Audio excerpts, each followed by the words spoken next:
সাজাই দিবা তো? হ্যাঁ হ্যাঁ। বাবা আগে সাজিয়ে যাচ্ছ? তাতে কি হয়েছে? ফুলকো ফুলকো গরম বড়দের আগে সাজাই দেয়, ছোটদের পরে সাজাই দেয় যেটা। বাবা থালাই দিবসে ওই। শোনা, এত কথা বলিস কেন তুই?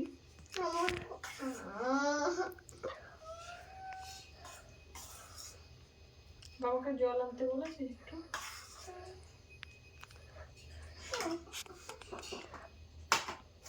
আচ্ছা আচ্ছা কালকে বিরিয়ানি করিস থেকে মোবাইল ছেড়িস নাকি? কেন? আর দিও না, আর দিও না। আর ফুলকো খেতে পারবো না। কালকে এইটা দাও, ওই দাও। মোবাইল আর ফুলকো খেতে পারবো না গো।